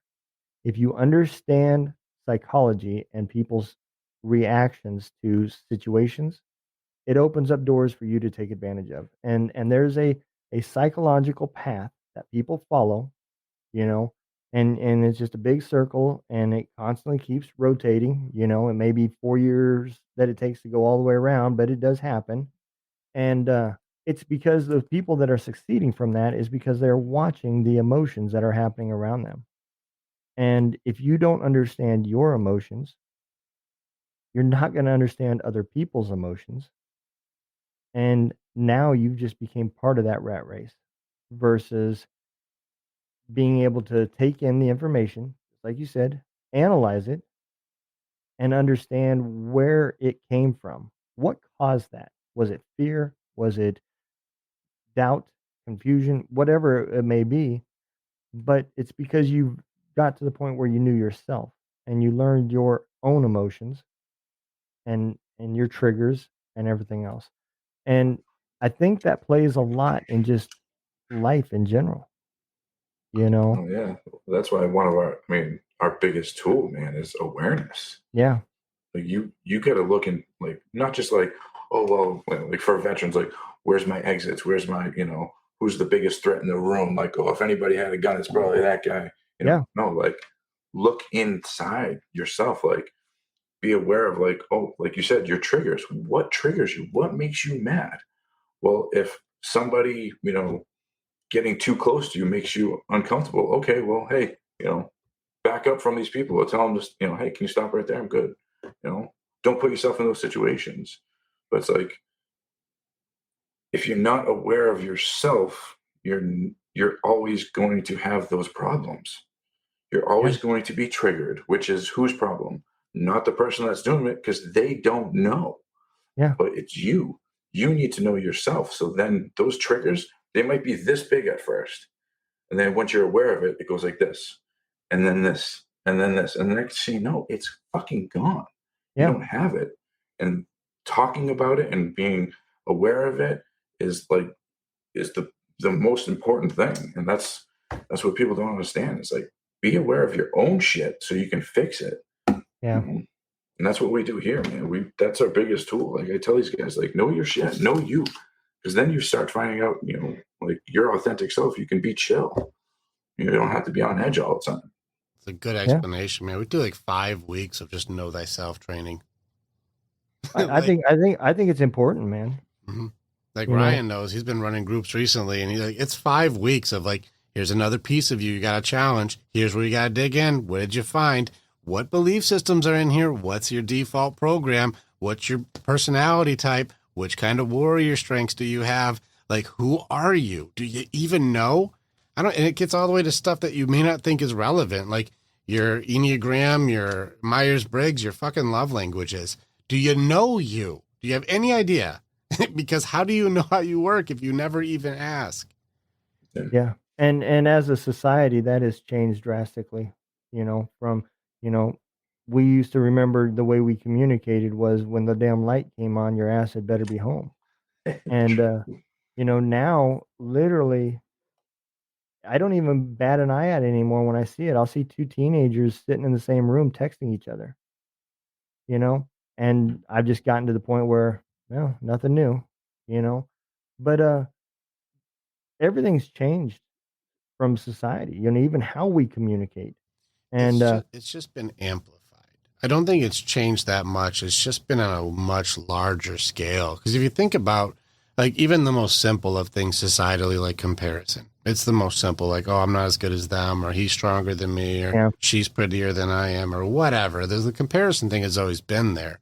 And it's usually like within the village, or within the community, or within the school, or within the work, or within your reach of your peers within the county. Usually the comparison is up to like what? Let's go on the largest scale. Normally, maybe a couple thousand people. Maybe like that's at like the most, and that's if you're in like a big, huge community. Otherwise, it's maybe a couple hundred people. Was like this is the comparison, and there was still at least some sort of I know my place in the pecking order idea. It's a little easier to figure out when it's a few hundred people. What do you do when it's billions? Yeah, I never thought about it like that either. Yeah, Like, what do you do? And like, if you're the prettiest girl in town, that's one thing to be Snow White, but now you're compared to the 0.01% across Russia, Indonesia, you know, you name the country, Africa, Europe. Now it's the prettiest women in the universe. And you're like, am I in the, are you comparing me to this? Like, what? Yeah.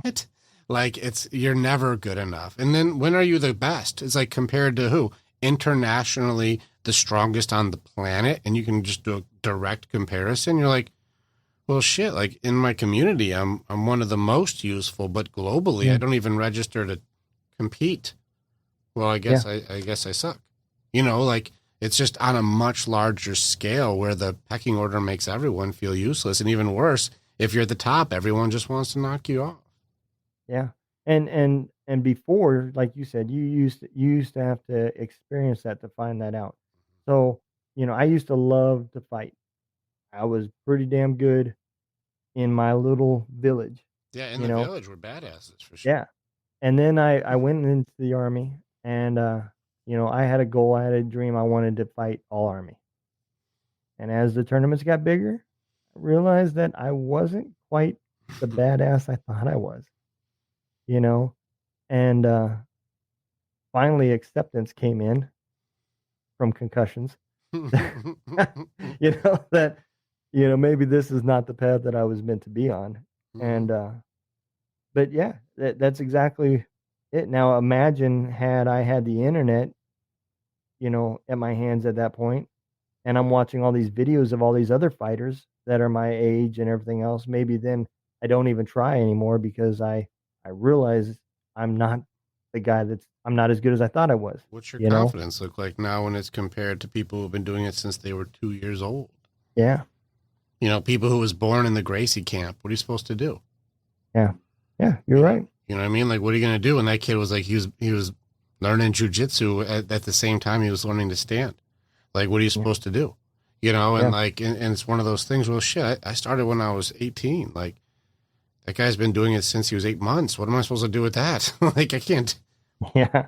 Like, he's almost 2 decades ahead of me. What do I do? So there's just no win. And not to mention with fake stuff and social media being able to put up only the good stuff and not show the reality. Cause you'll see people taking all these perfect family photos and like somehow, I don't know how Ryan and Katie did it, but they have all the kids wearing flannel in the pumpkin patch in the fall. Yeah. And they're all smiling and they're all matching. And you're looking at your life and the room's a fucking mess and the dog's shitting somewhere and the kids are breaking stuff and your wife is crying in the kitchen and you're like, well, how come I must suck at life if I can't? They're all matching. And how do they all look at the camera? And you don't know that like that took 35 photos. And after that, the husband and wife argued. They're getting a divorce a month later. Like, you don't know the reality to it, but you can see the images and it seems like everything's perfect. And we've seen it even within our own groups, guys who are starting off and like, their life is upside down, but then you'll still see like, posts go up that everything is perfect. And you're going to be like, what kind of reality are we in when everything seems like it's an illusion? Yeah. Yeah. You're absolutely right. And the reality was their dog did shit in the corner behind them. You just didn't see it. They photoshopped the dog shitting out of the photo. Like, well, that whole thing is, like what, keeping up with the Joneses, man. Yeah. Like, that used to be the saying as when you seen the guy next door get a new car and then the guy on the other side of you went and got a new car. Well, yeah, everybody's, he's just trying to keep up with the Joneses, Like, what's that Christmas movie? The light, so I gotta get this light and then this light. And next thing you know, like it can be seen from freaking Mars. It's like, slow down, man. Like what you have is good enough. Yeah. Well, there's a few perspectives on it, but it's even more like there's a few references, a lot of references I'm sure we can make. But I recently just watched Don't Look Up, which is probably a good example of how fucked humanity really is. If you watch that, that's the one with the meteor's going to hit the Earth, like a comet's going to hit the Earth with Leonardo DiCaprio, and they're like showing like, hey, if you told them like, listen, we're all going to die, there's a comet coming, like it would get polarized immediately and it would turn into this giant campaign of look uppers and don't look uppers and Don't look up because they just want you to not work, and you're a hard worker. So look down and keep your feet on the ground because you're grounded and you're smart. Don't look up, and people look up because you're all stupid. And it's just this big thing where everybody's arguing instead of going like, are we going to address that a comet is coming to kill us? Like, Yeah. we're arguing over being polarized over if it's even real. Like, it's the most silly, ridiculous movie, but it's probably more of an autobiography of how we would really die.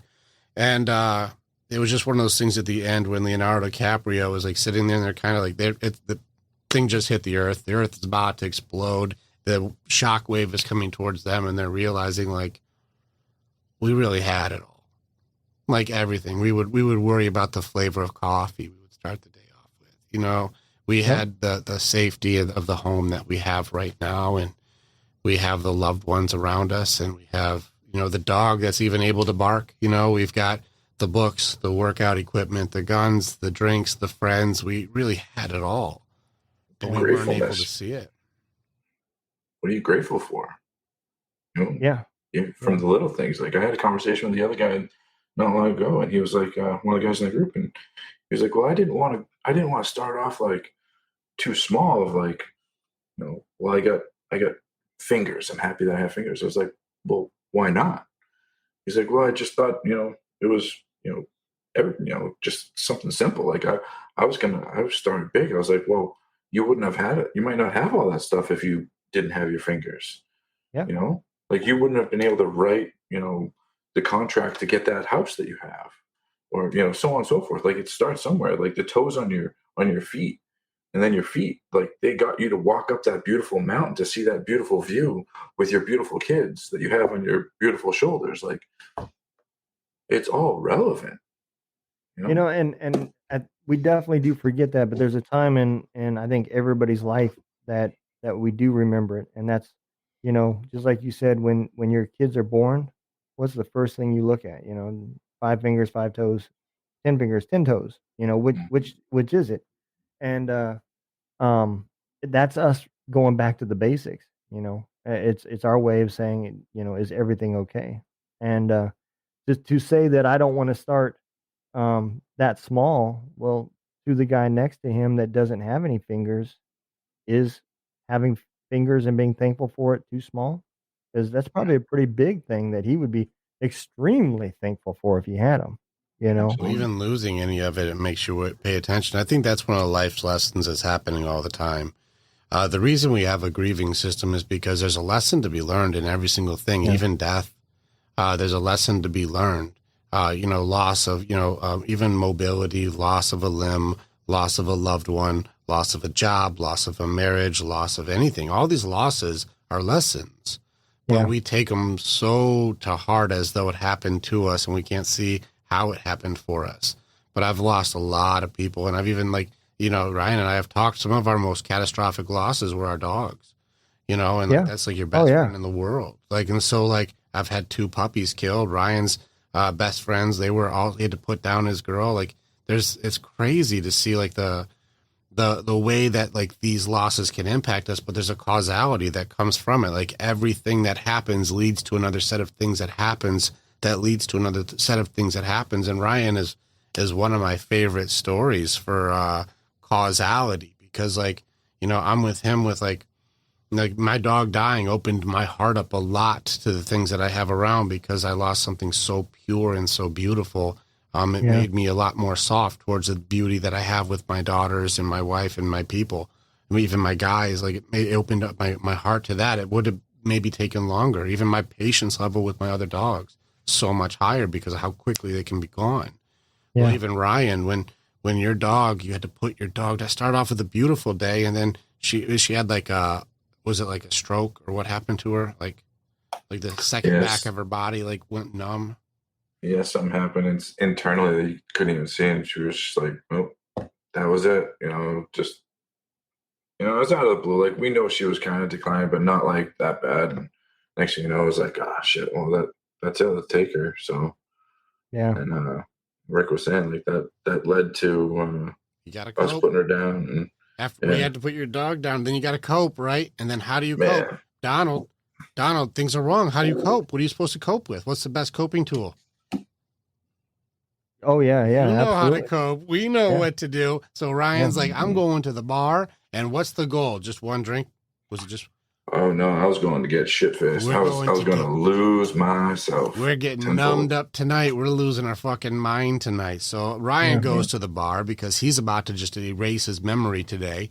And so when he's sitting at the bar, while he's in mid, like, let me go ahead and destroy all my brain cells as far and as fast as I can, he ends up talking to this girl.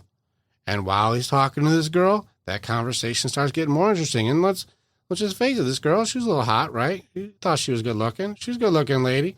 And so you're talking to her and you start talking, you start hanging. Fast forwarding the story, now they got beautiful boys together. They've been married now for how many years now? 7. 7 years. Like, now think about this. He would have stayed home that night and done whatever with his dog if that dog would have been okay. Yeah. If his dog didn't have any issues and he didn't have to go through that day, he never would have had to go to the bar because he probably wouldn't have. He probably would have stayed home and enjoyed his night with his dog. But that whole ordeal created a need to numb, and that need to numb led to meeting Katie. And then meeting Katie led to love, and love meant to family. But if he didn't have that moment, he wouldn't have the family he has now. And if he didn't have the family he has now, the life wouldn't have gone the way that it did, and I never would have met him. So Yeah. causality is everything. Like, each thing that happens leads to another thing that happens, leads to another thing that happens. Yep. Yeah, and that's exactly what we started the show with, man. I mean, that's awesome how we ended up coming back full circle. That very rarely does that ever happen, but it is. It's You just exactly haven't like hung out with us enough. We do it every time. We always do it. well, man, let me ask you a question. If somebody wanted to reach out and become a part of your group and they needed some help, man, how do they do it? What's the best way? Just go to the website. There's a lot of different things we've got. We've got do-it-yourself options if people just want to start off with getting information. We made it very inexpensive. Just be understanding that we have information if you want it on the website at thewarriorswaymindset.com. We have it. But we also encourage, if you really want transformation and not information, you're going to have to work with us. It's one way to, the answer is your Rubik's Cube should look like this when it's solved. That's the answer. That's what it's supposed to look like. You're like, all right, cool, got the answer. But once you start working on your own, you're going to be like, all right, mine's fucking not doing it. All right. Like this, what am I missing? It's supposed to just do that, Yeah. And so what we do is we make sure if you really want to solve it, we'll go through. You got to click here, here, here. You see how these are here? We'll train you how to solve. And it takes time, it takes work, and it takes effort, but transformation's a little bit different. So you'll book a call, and most likely you'll end up being with me, or it'll be with one of my guys. Most likely I'll talk to you because I'm going to assess, like, are you really willing to do this? Do you have what it takes? Is it free? Not the transformation. We put about 4 to 5 months into you because we have to rewire your entire belief system to be authentic.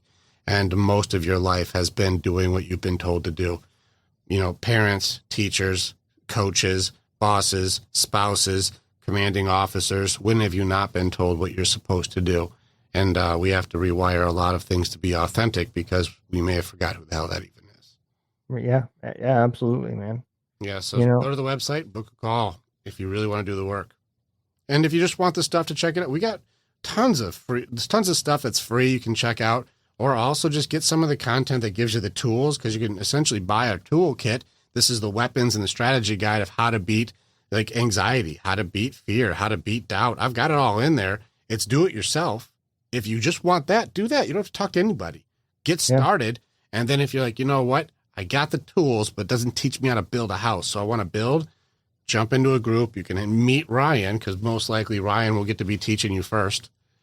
You work your way up, and as you work your way up, you're going to be working with me, or you'll be working with some of our other warriors who have been through hell, and we'll come in and get you. We're not scared of demons. We're not scared of monsters. And Ryan is actually part of one of our special ops groups that we have that goes into shadow work, goes into the darkness. They do it on purpose. And we come in and we get people who are drowning in depression. We go in and get them. Addiction, we're not scared of that shit. We've beaten it a bunch of times.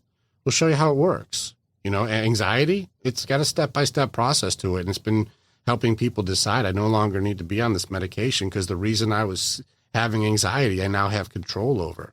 I just needed training. I wasn't fucked up. I was brilliant. I just didn't have any training on how to do it right. Yeah.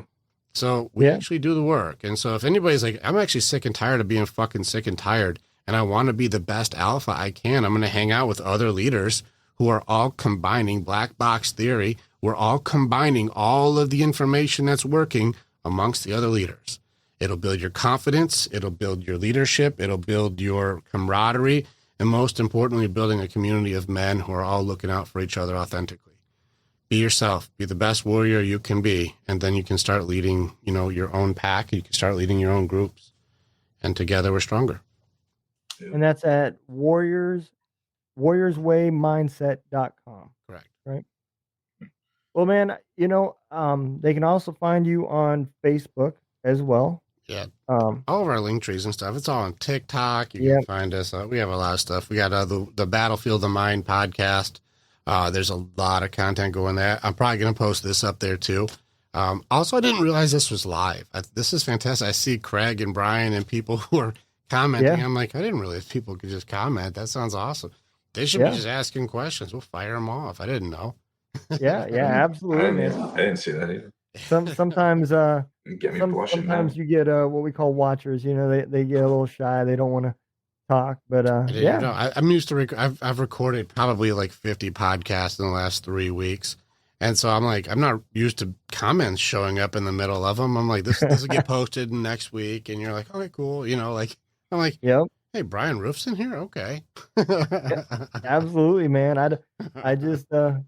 I'm one of those guys, man. I just say we'll do it, and we're gonna keep it real, and that's why I love how I do it, because it's just a conversation, man. We don't have to agree on everything, and the things that we do agree on just kind of reinforces our thoughts. But it's going to be a conversation between me and I'm going to learn your stories and what you're about, and I've learned a lot from this podcast that we had today. I mean, there's been a lot of things that maybe I was piecing them together, but I didn't realize how they were coming together, and that was within an hour and a half, man. Like you said, imagine what somebody could do with you that you've invested 6 months in, We don't have to imagine. Ryan knows.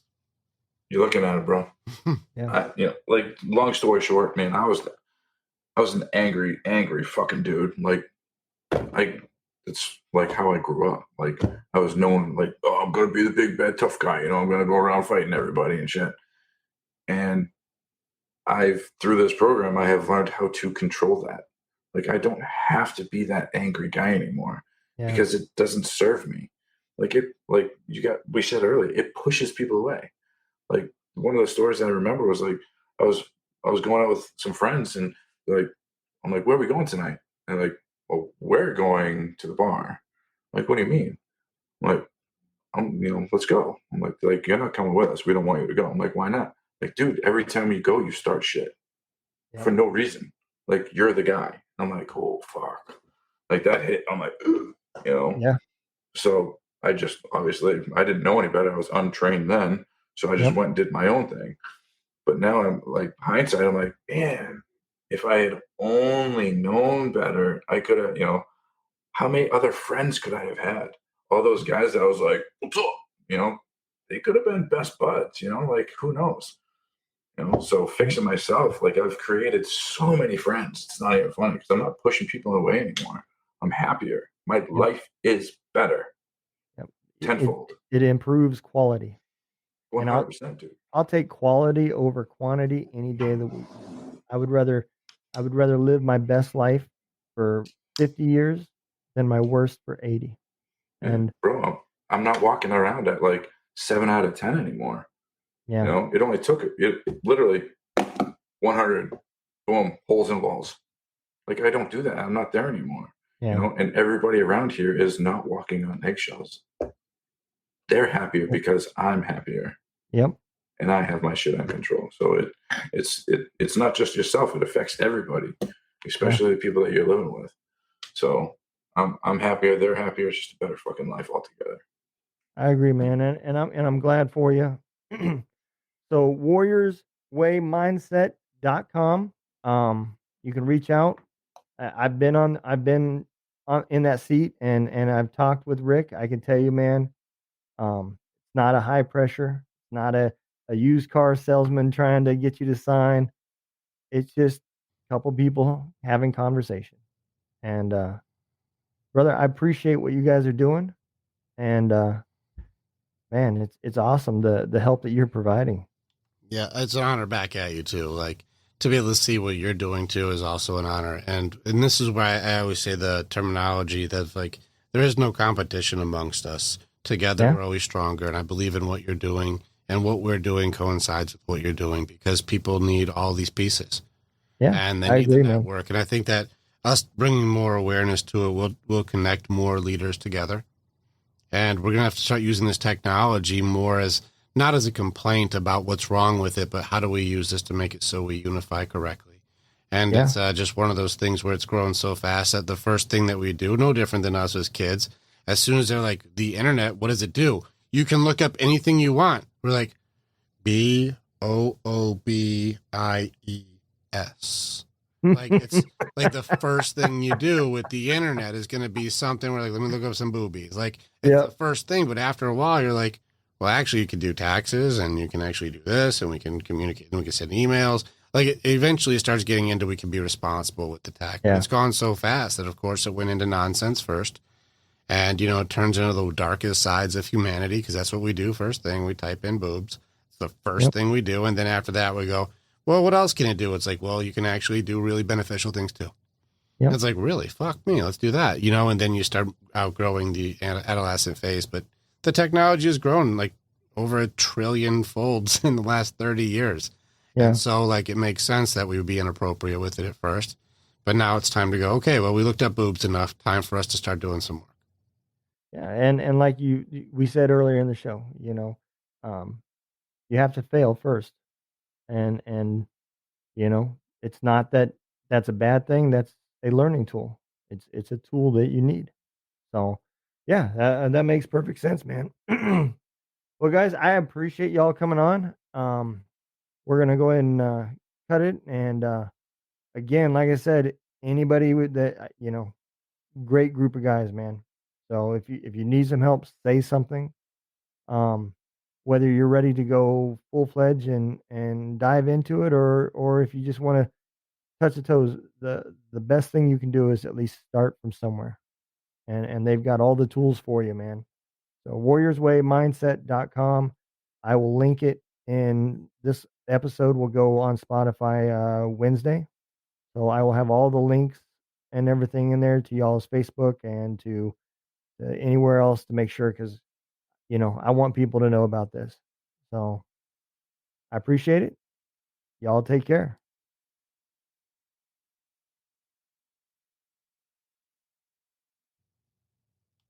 Are you hitting the rock music or what? No, I need to put an exit into it, but I don't, man. But I got one for you. You guys, listen, the past has happened. It's over. And now there's just one thing to do.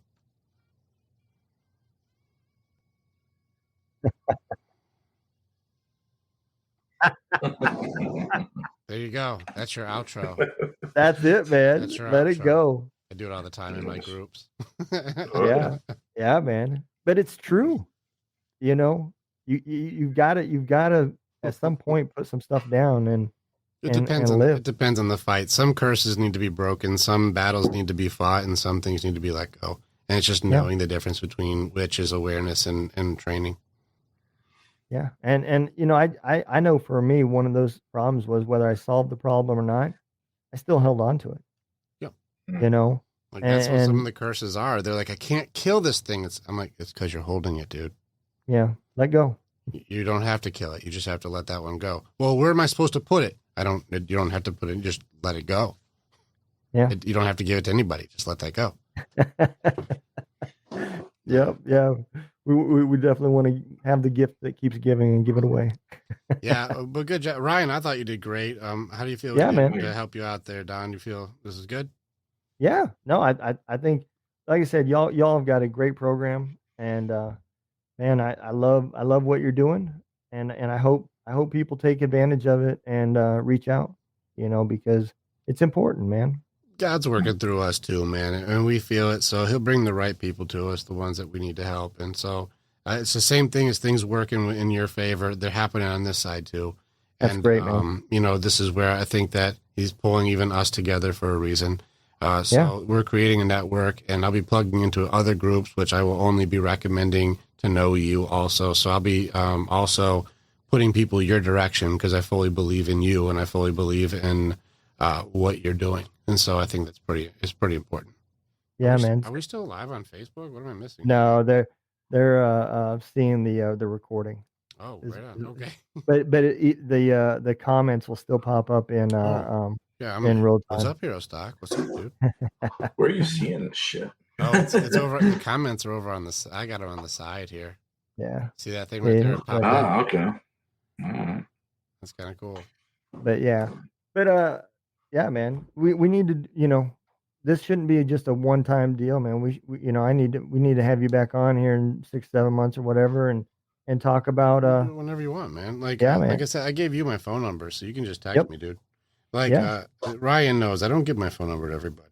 People annoy the shit out of me. So like, I don't give my phone number to everybody. So if you got my phone number, use it. And like Andrea, and people give me shit because I'm still super like down to earth on stuff.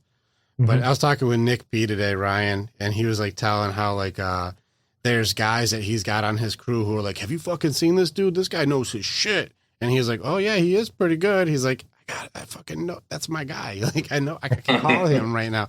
Like, and so I talked with Nick P today for about an hour and a half. I haven't talked to him for a while, so I was like, I was catching up, and I think he's going to be working more with you. And I think I'm going to put him under your leadership soon to get him trained up and go back through in Bravo unit and just help more guys. And so I think Nick will be your backup.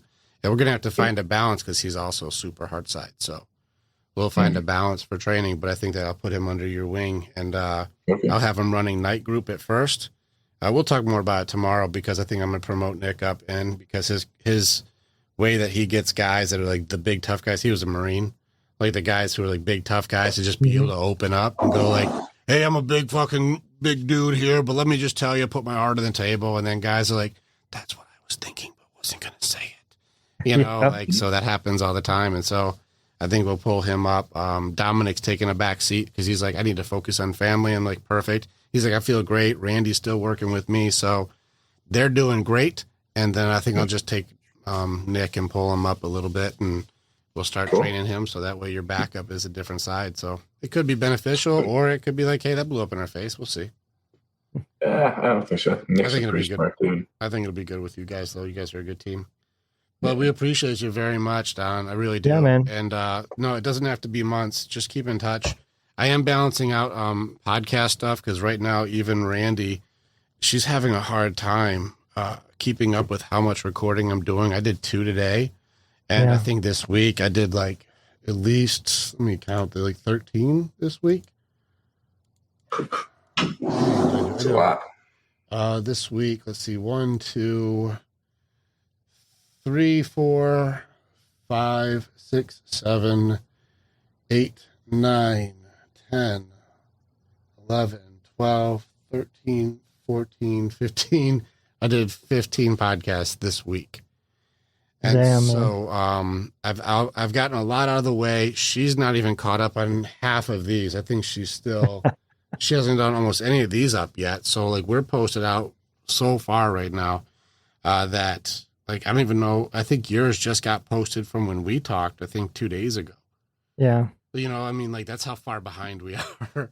No, I'm going to be toning that down, and then we're going back in. And Ryan, I'll be talking about my direction that I'm going to pull us into how we're going to help guys in the next phase tomorrow. But we're going to be creating a bigger movement and moving it far more towards helping men. We've done the women's side, and I'm going to be doing more referring to competent women coaches, ones that I know are good, or even to Christy, who's our women's coach. We will find a way to make it so our women have a chance, but right now the guys just don't have as much support as the women do, and we have to make it. Well, I'm gonna tell you, there's an organization out there that you might want to look at. It is called She's the Veteran. Brooke Jackson is the CEO of it. They're out of South Carolina, and that's all she deals with is helping with the science of PTSD with women and TBI and just general Is Brooke who? Brooke Jackson. Jackson. Yep. And like she's in Charleston, South Carolina. She was a E4 when we were during my last deployment in Ramadi. Now she's a doctor. So. Is there a dinosaur? Sound like a T-Rex with that mic. I know. So, well, guys, I'm gonna let you go, man. I'm gonna get ready for bed. Yeah, 3 o'clock comes early. Yeah, real talk. If you guys don't know, I have my studio here. I have a window that I can see the family all walking around and stuff. That's my weight room over there. Yeah. I love my girl. She went titties on the glass while we were recording. I'm trying to be cool, and I'm like, yes. 10-4. We got it. She was recording about when she heard you talking about looking at boobies. Boobies. She's like, all the time. But we did the definition of love is titties. That's the definition of love. And they're like, we even had Christy who came on when the guys were breaking down. We were actually breaking down the real word for love, which is an obvious way oversimplification of the gravity of how beautiful it is. But we were like, this huge definition of importance and value and all these things that we have. And then we're like, AKA titties. And then we had Christy come on, and her husband's been with our group a couple of years. And we were like, Christy, do you confirm or decline that it is titties? And she's like, seems right. Seems correct. And we're like, concurred. Okay. Yep. It is, man. Well, brother, y'all take care, man. Be safe, guys. Later, well. Later, Ryan. All See right, you tomorrow, brother. Yeah, man. Take care. Good. I think it's just our show now. Hold on. We're going live. Fuck it. All right. See you tomorrow, brother. All right, have a good one.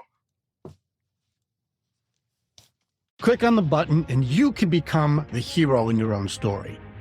It's time to start making the choices to change. And the evolution that you're going to do begins with choosing the next step. This is the way. And together, we're always stronger.